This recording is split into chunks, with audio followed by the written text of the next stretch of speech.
Chile es un país largo, ancho y profundo, o al menos así lo define Juan Carlos Castilla, Premio Nacional de Ciencias, cuando trata de traer a nuestro imaginario la realidad oceánica de nuestro país.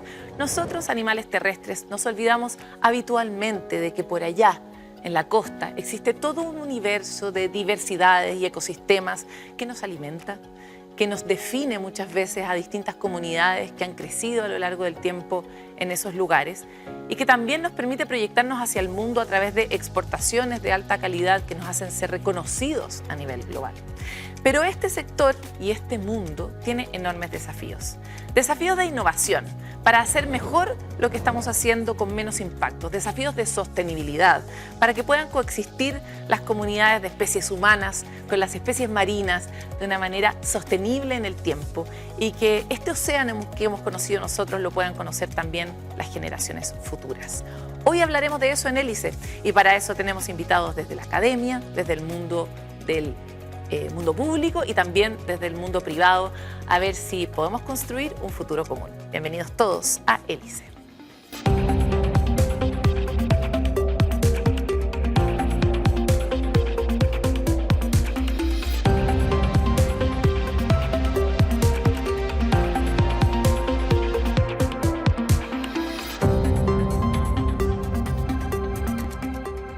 Como comentaba, como muchos ámbitos de nuestra vida humana en estos tiempos de desafíos, tenemos que repensar nuestra relación, en este caso, con el océano. Y es por eso que queremos tener aquí grandes invitados provenientes de mundos muy diversos y los voy a presentar. El primero, Stefan Helsic, académico de Ciencias Biológicas de la Universidad Católica y director del Instituto Milenio de Socioecología Costera. Bienvenido. Muchas gracias. También estamos con Felipe Sandoval, presidente de la Sociedad Nacional de Pesca. Bienvenido, Felipe. Gracias por la invitación. Y Soledad Tapia, directora nacional del Servicio Nacional de Pesca y Acuicultura. Bienvenida. Gracias. Ya, les quiero contar que nuestro programa parte con un juego, porque ¿qué sería de nosotros si nos jugáramos un poco? Les vamos a presentar acá una serie de conceptos y la idea es que ustedes encuentren uno que de alguna forma les habla y nos cuente por qué eligen ese concepto. Y voy a partir contigo, Stefan.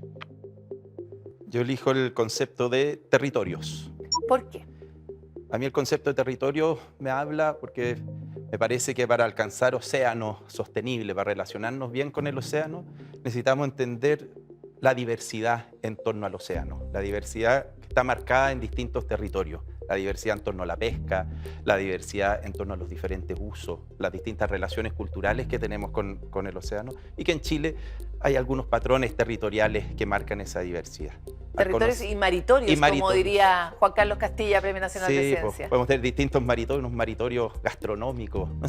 O para trabajar en equidad en torno al acceso al océano. También es importante conocer las diferencias que tenemos dentro de nuestros territorios maritorios, como lo quieras llamar. Vamos contigo, Felipe. ¿Cuál es tu concepto? Ecosistemas. ¿Por qué? Porque yo creo que junta muchos elementos. Habla de la conservación de los recursos que están en el mar.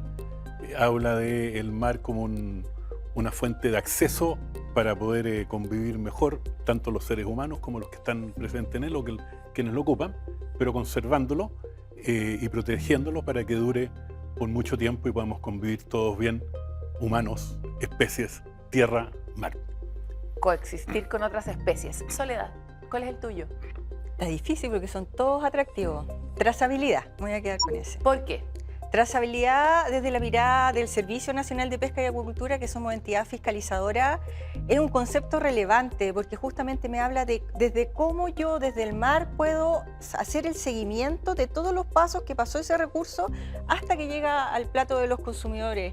Y es relevante porque finalmente si tú fortaleces la trazabilidad, yo sé dónde están los recursos, sé en qué etapa va, hacia dónde va, qué es lo que pasó con él, voy a potenciar también el cuidado de los recursos marinos y puedo también hacer que la ciudadanía se sume en ese cuidado. Porque cuando yo digo esto es trazable, tiene que ser demostrable. Y si es trazable, las personas que consumen estos recursos se pueden hacer más responsables en el consumo de los productos del mar. Claro, y no solo las personas, sino también todos, ¿no? Me encantaría reparar en algo que es la palabra recursos.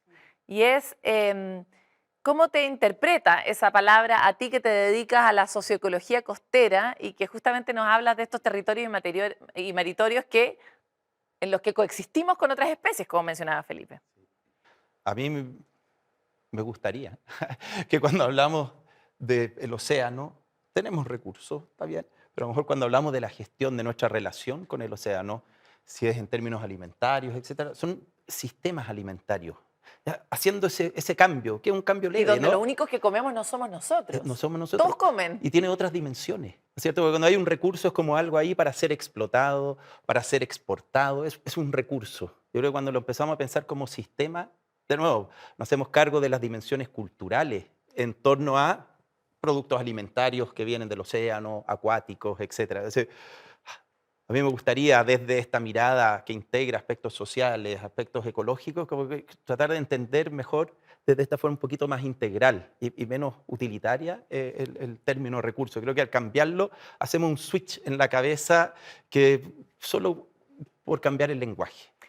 Porque el lenguaje crea realidades, se dice hace mucho tiempo. Felipe, me encantaría entender bien por qué elegiste ecosistemas, porque justamente habría esperado que tal vez hablaras más de los recursos. Y eso de alguna manera habla de una transformación del sector que tú representas. ¿Cómo ha cambiado la relación con el mar a propósito de cómo ha cambiado la vida humana en el tiempo hasta hoy, en este país tan marino? Sí, pues cada vez uno vamos pensando más en el largo plazo y no en el corto plazo. Y cuando uno lo mira como un ecosistema, está pensando en el largo plazo también en términos de rentabilidad. Porque ¿para qué quiero yo algo que me va a rendir 10 años si quiero estar 50 años? Entonces, y con quién quiero trabajar y con quién quiero convivir tiene que estar bien.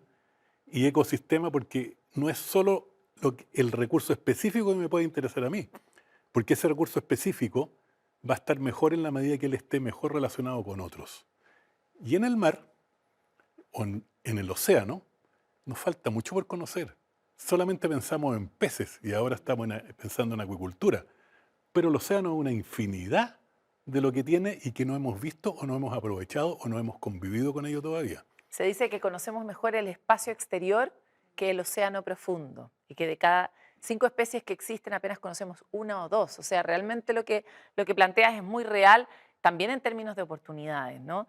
Y quería avanzar un poco más contigo, Soledad, porque cuando nosotros pensamos en trazabilidad, parece una tarea titánica e imposible, sobre todo cuando lo que tenemos que trazar es nuestro océano, que no es el océano de cualquier país, es un océano muy largo, muy ancho y muy profundo. Entonces, me encantaría saber cómo enfrentan esa tarea que parece imposible.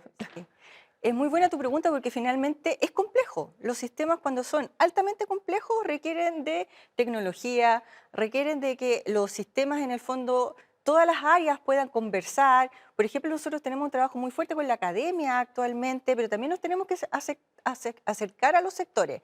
Tenemos ejemplos que son muy buenos de uso de tecnología, de trazabilidad, por ejemplo, con la industria pesquera, todo lo que ha sido inteligencia artificial, de portales, de inteligencia que me permiten a mí estar, por ejemplo, en el punto de desembarque y saber que lo que sale, qué especies son y el porcentaje de manera inmediata. Y además, más encima, está aprendiendo la inteligencia artificial. Si no reconoce algo, llega el funcionario y le dice, mira, eso es sierra. Y ella dice, todo lo que he sacado sierra, entonces hacia atrás, hacia adelante, ¿cierto? Inmediatamente lo retoma.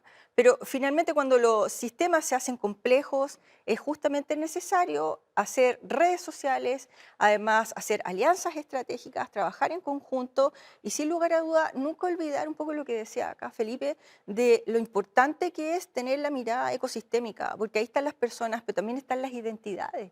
Tenemos mucha cultura detrás, formas de vida, que cuando hacemos trazabilidad finalmente estamos cuidando esas formas de vida y esa identidad tan propia que es de nuestra cultura chilena. La pesca artesanal, por ejemplo, o sin ir más lejos, por ejemplo, si tú ves la región de los lagos.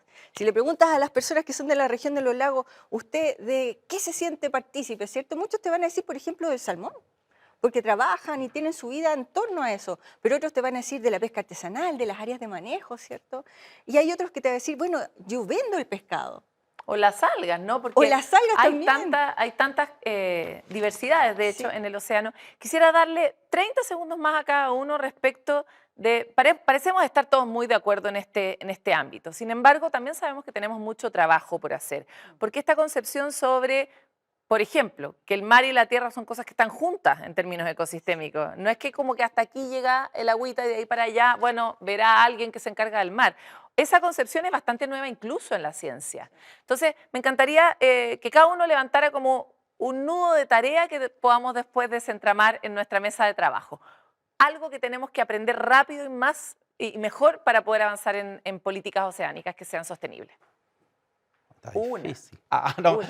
no, pero creo que para agarrar donde estabas tú, estas relaciones entre lo que pasa en la Tierra, lo que pasa en el océano, cómo somos habitantes de esta interfaz y cómo somos, y insisto con esto, este tema de cómo incluir la diversidad de acceso, la diversidad de pesquerías, la diversidad de acuicultura en proyectos de política pública, programas de avance, programas de sostenibilidad. Para no alimentar uno y No dejar al alimentar otro uno, muerto, dejar ¿no? otro. Cómo tenemos coordinación interinstitucional que nos apoye en una dirección. Creo que son algunos puntos clave que son condiciones habilitantes para poder después seguir desarrollando. Vamos a avanzar sobre eso. Felipe. Sí.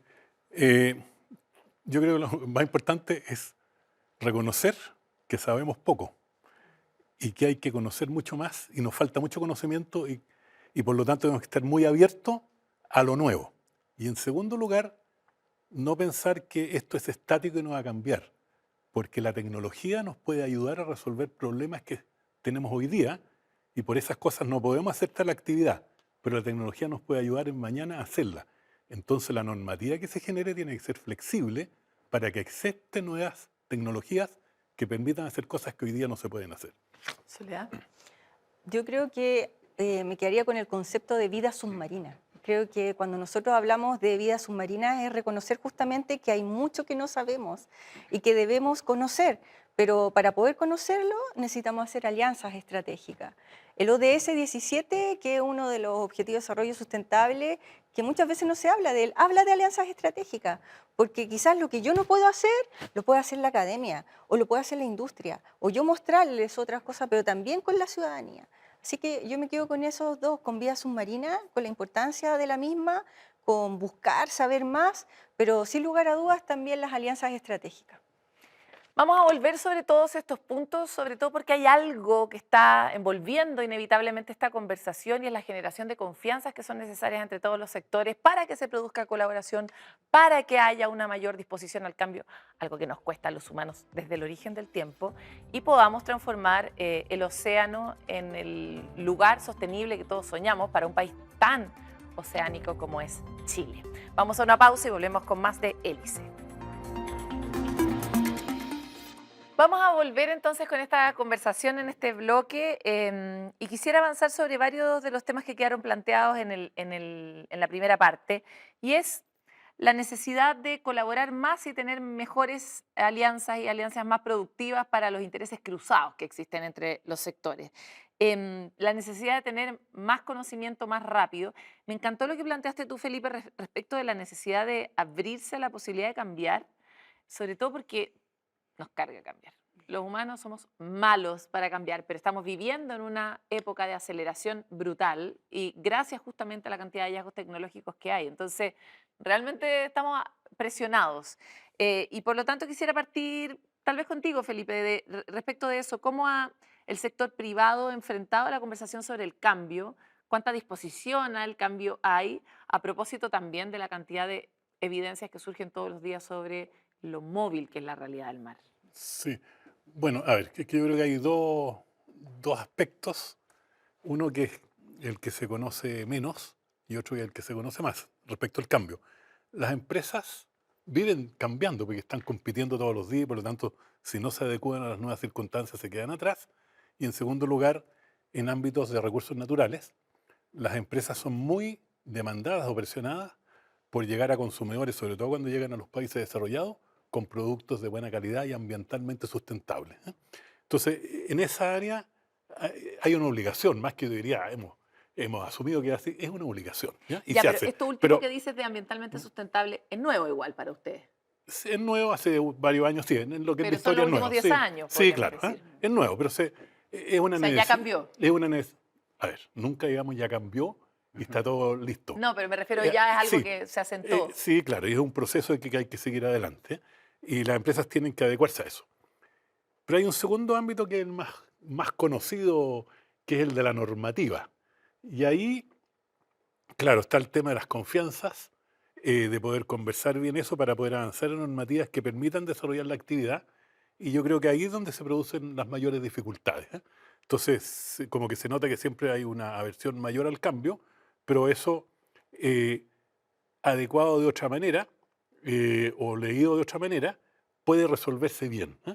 Y tiene que ver con las confianzas y el trabajo común, como se decía, ¿no es cierto?, en alianzas estratégicas, que no sean cosas puntuales, sino que tengamos una mirada a largo plazo, y eso es más fácil adecuarlo en un cambio, porque uno está mirando más allá del próximo año, está mirando 20, 30 años hacia adelante. Yo creo que Y eso último que planteas, ¿tú sientes que ha evolucionado? ¿Estamos en un mismo punto? ¿Estamos estancados?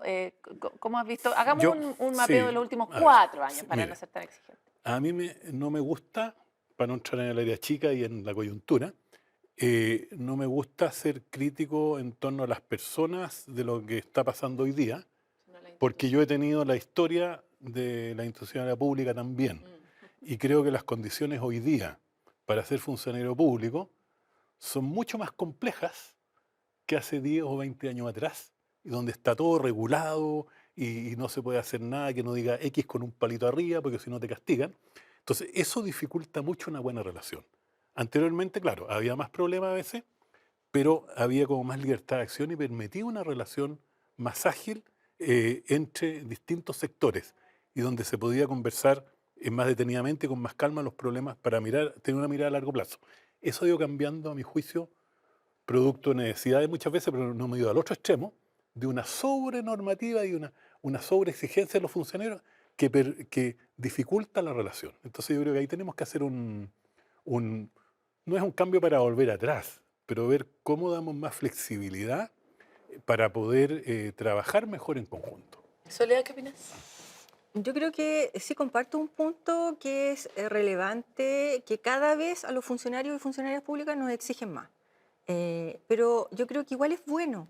¿Por qué? Porque al exigirnos más nos están exigiendo mayor transparencia, que seamos probos, que en el fondo tengamos un código de ética estricto.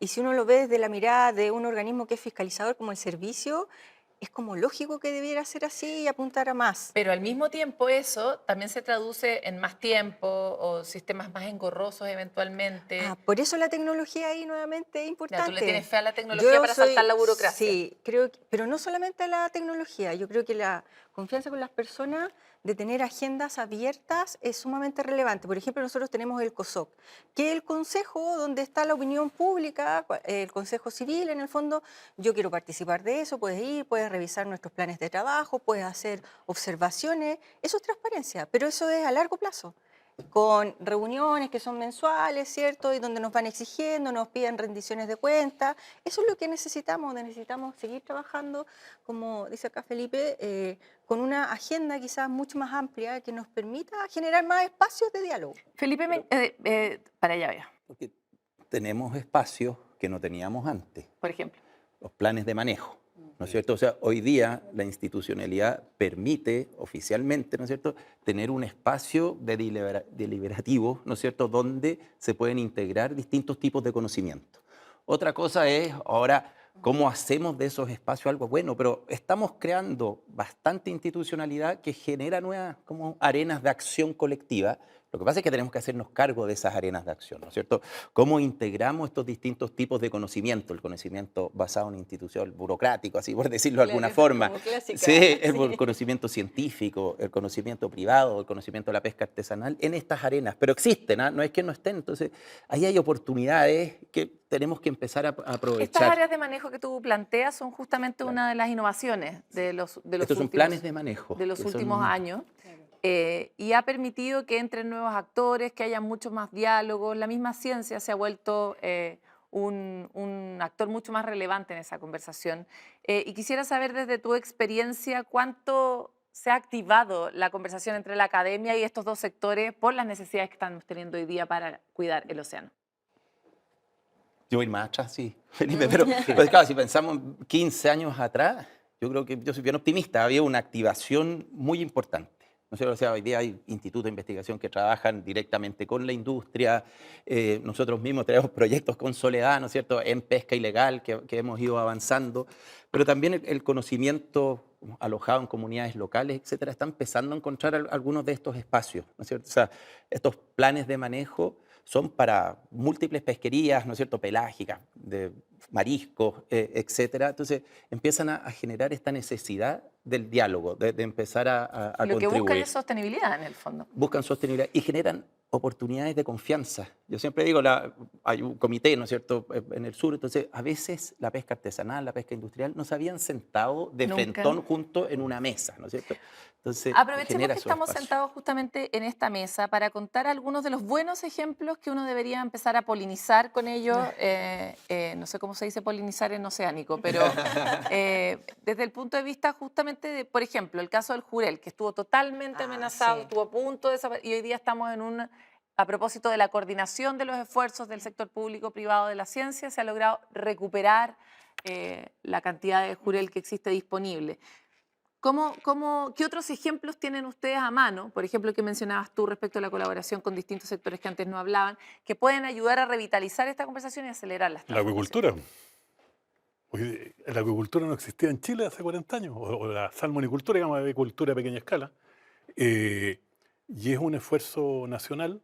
Y miren lo que hoy día es la segunda, tercera industria exportadora en Chile. Claro, pero también es una industria que hoy día está enfrentando altos niveles de conflicto y Bueno, que pero es tiene que- una conversación vigente. Por Es eso que quiero- todo lo que crece tiene que ir cambiando para adecuándose a las circunstancias. Pero la zona sur chilena cambió la cara de Chile de esa zona producto de esta actividad. Hay que hacer modificaciones, obviamente, pero ahí hay un buen ejemplo de colaboración de la ciencia, la Fundación Chile, del sector público en esa época y del sector privado que se incorporó a un área, y de la nada, hoy día una industria que exporta más de 5.000 millones de dólares al año, con problemas obviamente, pero se pueden superar. ¿Sabes dónde hay un ejemplo, tomándome de lo que dice Felipe, de acuicultura en el uso de antimicrobianos? Ahí tenemos una tremenda oportunidad. Estamos llenos de oportunidades, pero esa es más importante. ¿Por qué? Porque, por ejemplo, nosotros tenemos cerca de 18 empresas de acuicultura y 13 ya se incorporan. Son programas que son voluntarios, que van más allá de la norma. Pero ese programa yo tengo que tener estándares. ¿Y a quién le pregunto los estándares? A la ciencia. Por eso nosotros tenemos que trabajar con la ciencia, pero eso significa que me tengo que abrir a la crítica, porque probablemente más de alguna cosa van a encontrar que no está funcionando bien.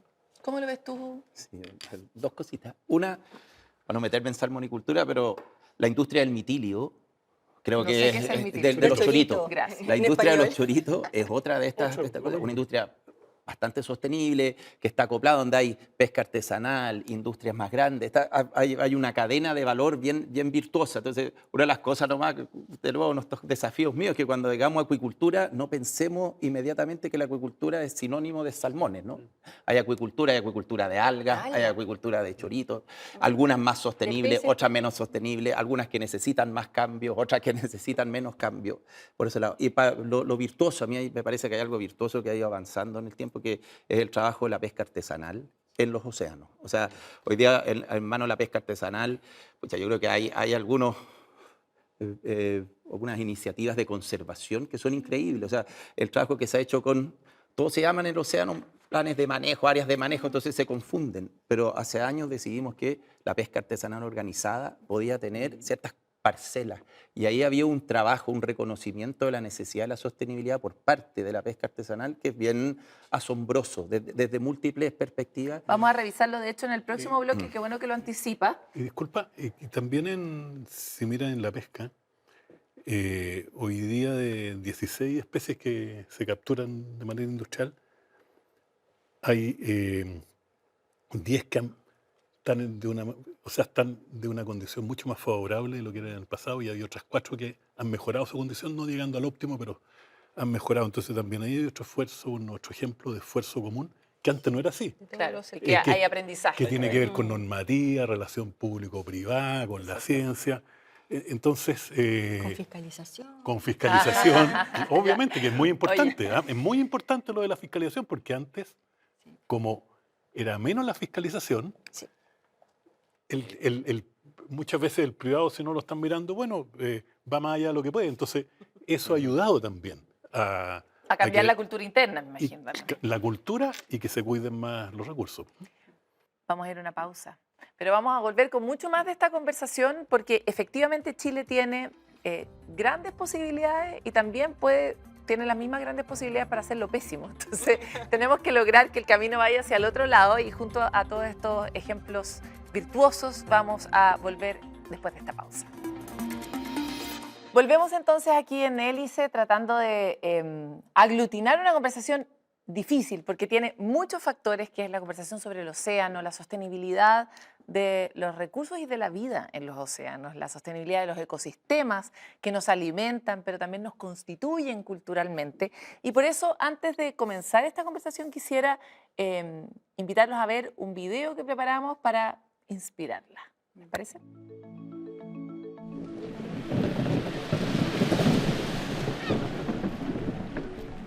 Este sector se llama La Ventana, perteneciente al área de manejo Polillado, como les dije, y como ustedes pueden apreciar, nuestra área de manejo tiene una belleza natural y escénica maravillosa. Acá están los islotes de Ventana, vamos a pasar a ver una embarcación que está haciendo faena de buceo ahí, en la extracción de locos. Esto es lo que hacemos nosotros en nuestras zonas de pesca. Un loco de primera calidad que se ve al mercado nacional. Así que todo nuestro producto ahora se va para el mercado nacional para que nuestros ciudadanos aprecien nuestros sabores. Aquí empieza nuestra área de cultivo hacia el norte. Tiene, como les contaba anteriormente, 230 hectáreas de fondo marino. Y acá tenemos un bosque submarino de alga palo que está entre los 50 hasta los 6 metros. Es un bosque maravilloso y eso hace que haya una vida fantástica en este lugar. Los bosques en el norte se están barreteando indiscriminadamente y eso está afectando a la fauna y a la producción pesquera. Nosotros tenemos nuestros bosques vírgenes y además los cuidamos y tenemos protegemos los peces de roca también.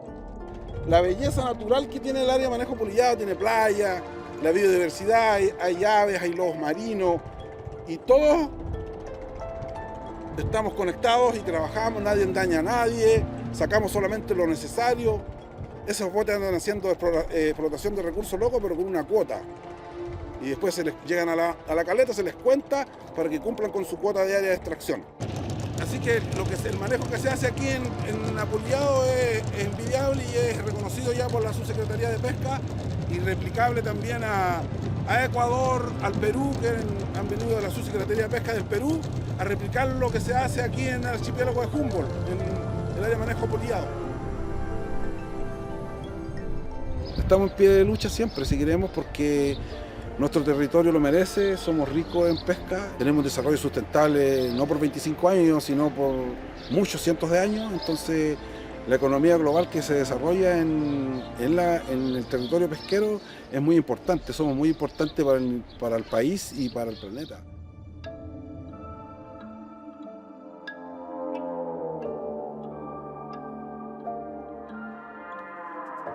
Estas son historias que se conocen poco por parte de la ciudadanía, pero que hablan de unos acuerdos a los que llegan las personas cuando se sientan a conversar.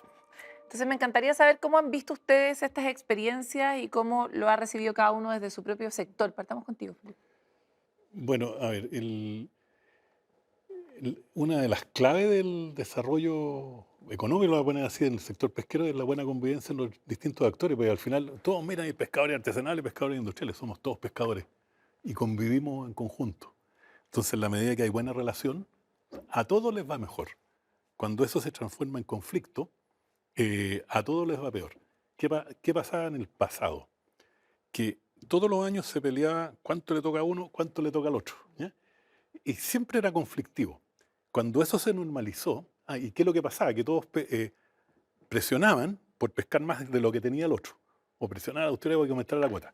Eso se cambió en un sistema que permite la mejor convivencia entre ambos sectores, y hoy día, ¿de qué se preocupan todos los pescadores? De la calidad de lo que pescan, no de pescar más. ¿Y qué ha pasado en el país? Con menos pesca hay más ingresos para el país por la pesca. Entonces es clave incentivar la buena convivencia y no incorporar elementos conflictivos entre los pescadores. Me parece importante lo que planteas porque cuánto te toca a mí, cuánto te toca a ti es cuotas. ¿Les parece bien el sistema de cuotas que tenemos? ¿Es un sistema sostenible? ¿La manera en la que está organizado es justo y permite la buena convivencia? Estefan, ¿cuál es tu opinión?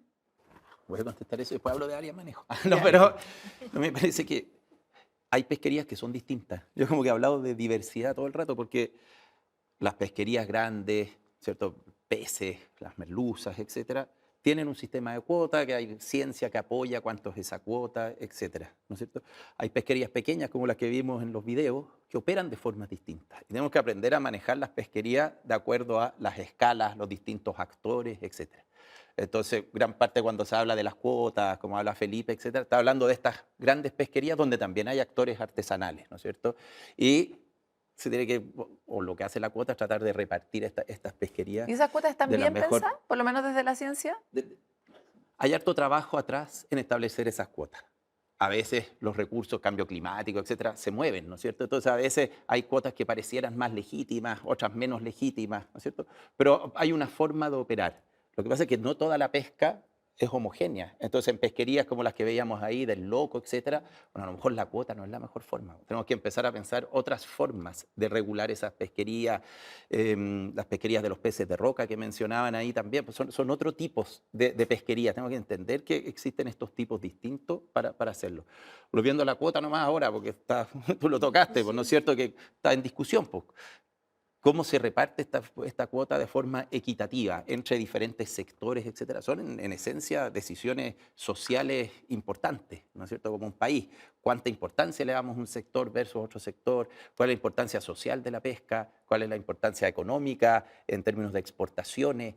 ¿Cómo incentivamos más mercado demasiadas cosas nacional? Entonces, están todos colisionan, estos ¿no? factores, no es como que hay una ecuación científica, ¿no es cierto?, que te va a resolver la forma en que se separa la cuota. A mí sí hay una cosa que me gusta, que es que bueno, mientras las cuotas sean más competitivas o más licitadas, etcétera, bueno, pareciera ser más transparente que cuando solo dependen de la historia. O sea, y de lo podemos que decir pasó que hemos ido antes. mejorando en el Yo sistema creo que de sí, yo cuotas. creo que hemos ido mejorando y está en la discusión. Pues nosotros aquí no es raro que estemos pensando todo en términos de equidad.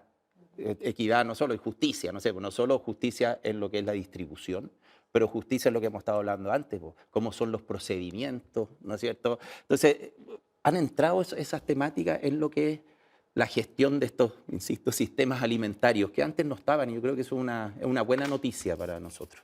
Y también aquí veíamos cómo los mismos pescadores artesanales son fiscalizadores, entonces se Sí. empiezan a traslapar los roles gracias a que más actores están vigilando, digamos, el buen cumplimiento de lo que se establece. Sí, en ese caso nosotros lo que decimos son como más ojos en el mar, siempre va a ser mejor.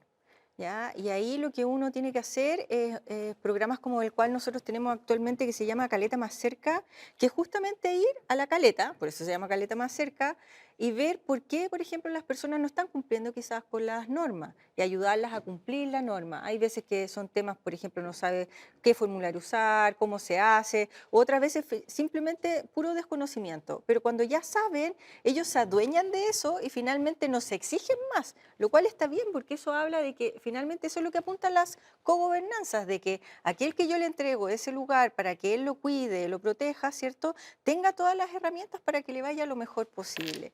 Por eso nosotros, en el caso de las áreas de manejo y explotación de recursos bentónicos o AMER, como la que veíamos ahí, son relevantes porque también recuperan la identidad propia de una caleta, la reviven muchas veces y ellos pueden generar sus propias economías que son muy buenas en torno a la venta de estos recursos. Pero también tienen algunos problemas que ahí también teníamos que mencionar, por ejemplo, el robo en las áreas de manejo. Ese es un tema que debemos seguir trabajando en conjunto porque lamentablemente se han complejizado muchas veces las redes de robo sobre estas áreas de manejo, porque ustedes ven ahí los locos, que son muy apreciados, tienen muy buen precio, también están los erizos, en algunos casos las algas pardas, ¿cierto? O los güiros, como se conocen. Entonces, por eso es tan importante trabajar en conjunto, pero estar ahí. ¿Por qué no cumple? ¿Qué es lo que le falta? Trabajar con los gobiernos regionales, con los municipios, Sí, para pues que les uno den no escucha poco, se financiamiento. entera de los problemas. Exacto. Ya, ¿Sabéis que, perdón, una cosita chiquitita nomás, que es bien impresionante en estas áreas, ¿cierto? No solo se cuida, qué sé yo, los recursos comerciales, el loco, la lapa, qué sé yo, las algas, el erizo, sino que funcionan un poco como áreas de conservación.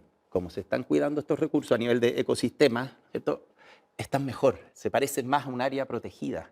O sea, ahí hay unas oportunidades Ya importantes. saben que ¿no no es da lo cierto? mismo que se pierda el alga. No da lo porque mismo, entonces porque no va a se ve distinto el sistema. Nosotros, desde la ciencia, ¿no es cierto? Tú evaluás cómo han cambiado las actitudes ambientales de las personas que trabajan con el Y han manejo cambiado. y han cambiado positivamente. Entonces, son oportunidades importantes que se tienen en Lo estos que es de sistemas. todos, disculpa hacerte un comentario eso que es uno de los aprendizajes. Si la costa es de todo y es de nadie, que es así en el fondo, pero si tú no asignas para que la administre alguien, responsables. nadie la cuida. Lo bueno de estas áreas de manejo es que tú le asignas como en concesión o en permiso a un grupo de pescadores. Entonces ellos se sienten responsables de eso porque además viven de eso, entonces les importa cuidarlo. Y eso es una cosa muy importante tener en cuenta. ¿Y en el sector Cuando de, nadie es de las responsable, grandes porque son- pesquerías también se sienten responsables de cuidar esos entornos? Sí, porque, y lo demuestra el hecho que hablábamos recién. La mayor parte de las pesquerías ha mejorado y están certificadas internacionalmente. Eso es porque la mirada a largo plazo y el sistema que se ha construido en Chile permite que todos puedan responsabilizarse de eso. En el pasado, lo que se incentivaba era pescar lo máximo el primer día, como el 2 de enero sacaba la cuota del año. Claro. Hoy día, como se asignó por empresas, ellos la cuidan para pescarla todo el año porque no va a venir otro a pescar lo que yo podía haber pescado. Entonces, es muy importante el cómo asignas para que haya una responsabilidad de cada uno de cuidarlo. El rol del Estado es muy importante e insustituible. Les voy a dar 30 segundos a cada uno para que me cuenten un dolor que tienen desde sus sectores. ¿Quién quiere partir? ¿Podré decirlo? Ay, no, un dolor, Estefan, por favor. Dale, dilo. De aquí no sale. Bueno, yo creo que un dolor, y voy a hablar desde la mirada del servicio, es que nos gustaría, lógicamente, tener más presupuesto, ¿cierto?, para poder hacer más cosas. Pero ese es un dolor que yo creo que compartimos varios servicios Sí. públicos. Yo no hablaría quizás de dolor, yo hablaría como de oportunidad. Ya, ¿te gustan las oportunidades? Sí, me fascina la oportunidad. Estamos llenos. Pero yo creo que la oportunidad de poder generar más espacios de conversación, pero de reconocimiento del otro en su experiencia.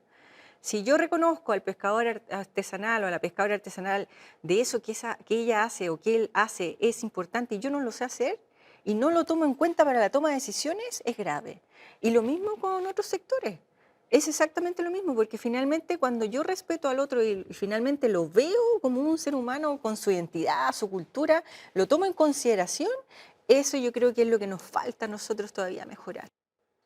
Sí, yo el dolor que expresaría es que la falta de confianza y la mirada desconfiada que hay del Sospechosa. sector público hacia nuestro sector hace que no solo afecte el trabajo del propio sector, sino que el conjunto de los pescadores. Y eso es algo que tenemos que resolver, que puede requerir tiempo, pero A hay ver, que arreglarlo. profundiza un poco sobre esa idea de que afecta al conjunto de los pescadores. ¿Cómo? Porque en el fondo en la pesca, si le va mal al pescador artesanal, le va mal al pescador industrial. Y si el pescador industrial desaparece, va a desaparecer gran parte de la pesca artesanal, porque son muchas veces lo que capturan ellos, no todo al mercado nacional directo, muchas veces va a procesamiento de planta del sector industrial.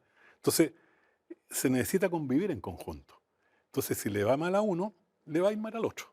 Y aquí hay muchas veces uno siente una mirada sesgada, que al final puede tener un impacto para el ¿Y conjunto esa de la mirada pesca. no es sesgada de vuelta también hacia el Estado desde el sector privado? Obvio que se va construyendo al final, porque si uno se siente Atacado, atacado. atacado, claro, y puede ser que el otro lo sienta así también. Entonces tenemos que mejorar esa relación. Es indispensable mejorar esa relación para construir una mirada de largo plazo, que es una mirada país.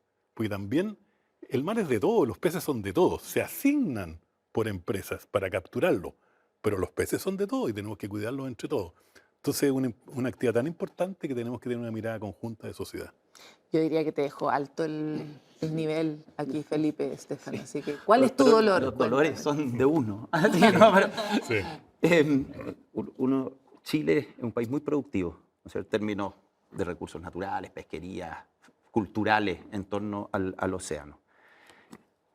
Y me duele que comamos pocos recursos del mar, Sí. que Cero comamos cultura poca marina. diversidad de productos del mar, que nuestros Sepamos mejores, poco. nuestros mejores recursos del mar Se sean vayan. exportados, que empecemos a importar productos del mar que tienen menor calidad. Entonces, yo creo que ahí hay algo, como decís tú, oye, necesitamos una visión país, y esta visión país tiene que ver también con cómo nos hacemos cargo culturalmente de lo que significa el océano.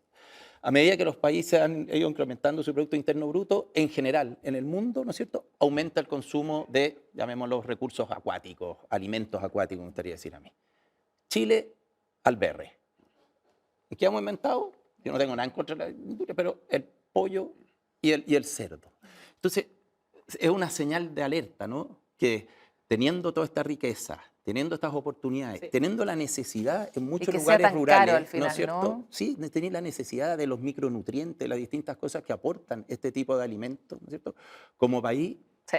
sigamos pensándolo como un recurso que está ahí para ser exportado y no consideremos todos estos otros factores que son importantes Que a pueden nivel fortalecer nacional. la cultura también. Yo estoy muy interesada en el omega a esta edad, así que nos importa mucho que esto avance rápidamente. Vamos a ir a una pausa, pero volvemos con más de esta conversación en Hélice, encuentros que producen futuro.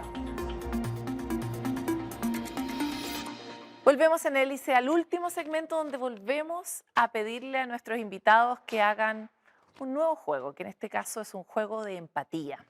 Porque tal como quedó claro en toda la conversación que tuvimos durante el programa, falta cruzar el puente, falta acelerar ciertas transformaciones y definitivamente falta confianza para acelerarlas, o al menos eso fue lo que interpreté yo. Por eso quisiera invitarlos a pedirle algo al otro sector. Ustedes aquí son la academia, el sector privado, el sector público. ¿Qué se requiere rápido para poder hacer girar esta hélice de la colaboración? Y voy a partir contigo, Felipe. Ya, voy a hacer una primera afirmación. Dale. Me cuesta pedirle a los demás solo eso porque parece que uno tuviera todo perfecto y nosotros deberíamos también muchas cosas que mejorar. Pero a la academia que se empape más con lo que se vive en el sector privado, porque la investigación, lo que hagan, tiene que tomar la realidad de lo que se vive día a día. Y en el sector público, yo creo que hemos ido avanzando en un camino de entidades estanco en el sector público que no se coordinan entre sí. Y eso produce disfuncionalidades y dificultad para avanzar y relacionarse con el mundo que ellos tienen que atender. Entonces hay que tener más coordinación entre las entidades, en este caso de la pesca, para poder tener una mirada conjunta y no solo parcial de lo que tiene que hacer ese organismo. Soledad. Sí, estaba escuchando atentamente lo que decía Felipe. Yo comparto también desde la mirada del Estado que tenemos que acercarnos más, tenemos que conversar más, pero a mí me gustaría pedirle, y acá me voy a lanzar, que pudiéramos tener una agenda de trabajo incluso intersectorial. Yo creo que sería súper bueno porque las veces que hemos dado avances y saltos cuánticos ha sido cuando los tres estamos alineados, el Estado, la academia y la industria. Así como trabajamos con la pesca artesanal, también deberíamos trabajar más con el sector industrial, así que voy a cobrar la agenda. Sí, Vamos a ir con comprometido. cita aquí. Comprometido. En el Outlook lo vamos a dejar. Está todo grabado, así que van a tener que No. contarse. Steph. Oye, yo, empezar igual que tú, yo creo que la ciencia por sí sola no es capaz, y no ha sido capaz, se demuestra, ¿no es cierto?, en cambiar trayectorias hacia la sostenibilidad. Sin los otros tipos de conocimiento no lo vamos a lograr. Me parece que es importante que desde el Estado se creen tenemos algunas, estos espacios de conversación, porque uno puede decir, es importante crear confianza, y es importante, hay cierta urgencia, pero la confianza también tiene tiempo. Tenemos que conocernos. Se logra haciendo. Haciendo, ¿no es cierto? No declarando. Entonces creo que teniendo estos espacios, llamémoslos como sea, pueden ser espacios en la ley de pesca, pueden ser espacios privados, etcétera, pero teniendo estos espacios, creo que se empiezan a construir esas confianzas extractores, porque uno empieza a entender también, ¿no es cierto?, cuáles son las complejidades desde la ciencia para encontrar algunas respuestas o desde la industria, ¿no es cierto?, tratar de decir, bueno, ¿por qué? ¿Por qué tenemos los antibióticos? Bueno, lo entendemos, ¿no es cierto? Entonces lo tratamos de hacer. O la fiscalización, que afortunadamente hemos ido avanzando, pero decir, la fiscalización, esto no se trata de fiscalizar y que todos son criminales, sino que como desde la ciencia, en este caso ciencias sociales, la ciencia no es una, ¿no? Comprendemos el problema. Comprendemos el problema en más profundidad. Te quiero decir que te está pidiendo que lo invites a la misma reunión de la agenda. Sí, No sé, yo así que entendí lo mismo. aquí Está quedamos invitado. todos clarísimos que al menos este programa puede servir para que esta hélice se reúna. Y ese fue justamente el propósito de poner esta conversación. Nosotros que somos animales terrestres nos cuesta tanto convertirnos en animales marinos y mirar esta riqueza y este maritorio y esta belleza que constituye a nuestro país de manera tan profunda, literal y poéticamente. Por lo mismo, en Hélice quisimos hacer este intercambio entre ustedes, generar espontáneamente este encuentro que se va a proyectar en el futuro y llevarles a ustedes esta conversación para que podamos participar ciudadanamente de una que define el futuro de nuestra alimentación, pero también el futuro de nuestro paisaje, de nuestra identidad cultural y tanto más. Muchas gracias por estar aquí y nos vemos otra vez en Hélice, Encuentros que Construyen Futuro.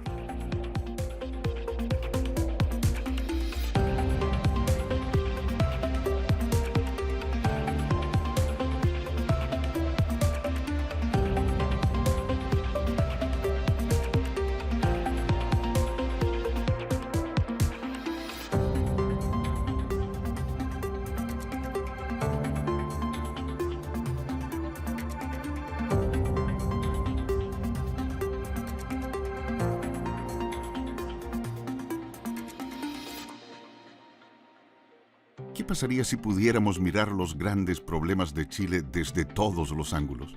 Acompáñenos en Hélice, donde el mundo académico, público y privado dialogan para enfrentar los desafíos del país.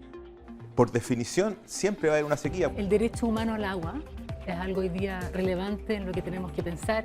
También el derecho de las futuras generaciones a poder disponer de agua. ¿Cómo hacemos para subir los estándares que necesitamos, pero con justicia territorial, con justicia ambiental? Acceso al agua. ¿Es un derecho, un recurso estratégico o un bien de mercado? Este sábado en Hélice exploramos las tensiones entre escasez hídrica, soluciones tecnológicas y equidad. El uso de agua de nieve, que ya no va a estar ahí, ese embalse natural, ¿cómo lo vamos a reemplazar? El agua como sostén de los ecosistemas, ¿no es cierto?, y de la naturaleza. Si los chilenos y chilenas no lo saben, es muy bueno.